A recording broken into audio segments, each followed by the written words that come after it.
Then Ledama, then I'll come this side. Mr. Speaker, what is happening in Nairobi, particularly the evictions, is a violation of human rights.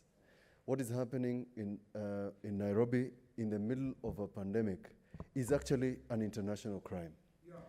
It's an international crime, yes, because those people are staying out in the cold. Those people are mixing with people who they don't know whether they're infected.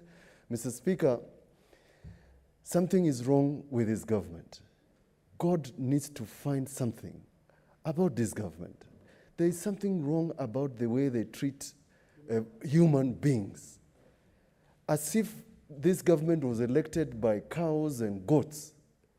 Mr. Speaker, and the complaints, majority of the complaints, when I sit on this side, Mr. Speaker, I wish I was in government, because the majority of the complaints are from the side where they're in government. People seated on this side, I wonder, what are we supposed to do when the majority of the people issuing complaints are sitting on the majority side? What is your point of order, Senator? Mr. Speaker, apart from the point of order on relevance, because I'm talking about people who are homeless, every senator in this house, whether in the government side, in fact, there's no government side, majority or minority, are supposed to oversight government. So I don't know why the members in the minority are cheering when they see that even us, we are oversighting and nobody complains. This is not a house of complaints. It's a house of oversight. Whether you're in Jubilee or NASA, let's oversight government.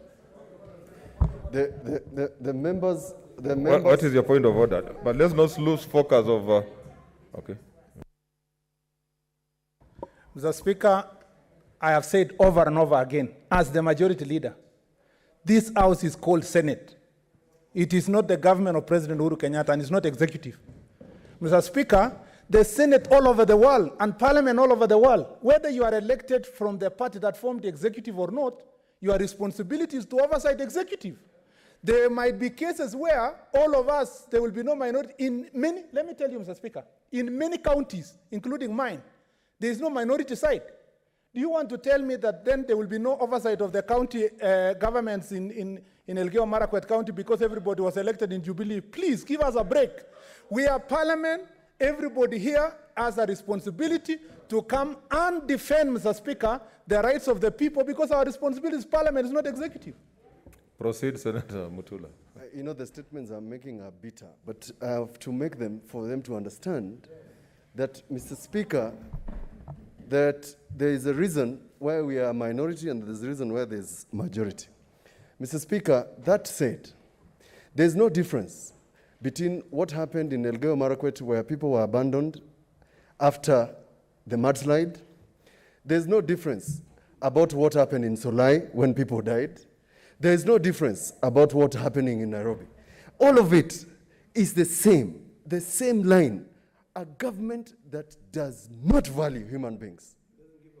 It doesn't give. I've provided power to them is power. Power is sweet. It's sweeter when it's concentrated. Power corrupts. Power has corrupted. And therefore, Mr. Speaker, I agree with Senator Murkomen on the point that we cannot wait for a week. Children are hungry. It's possible that nobody is going to offer any of these landless people accommodation. It's sad. Why could somebody wait for another day to do this? And therefore, Mr. Speaker, the answer must come immediately. There's nothing that prevents the Senate committee from getting PPEs tomorrow, masks, and go to Kariobangi. If we are serious about these things, we must be seen where these things are happening. Let's go and find out where the people who have been evicted, together with Senator Sakaja, where did they sleep yesterday? Where are they sleeping today? Where are they getting food? Where are the children going for their most simple, basic human dignity? To the sanitation or toilet.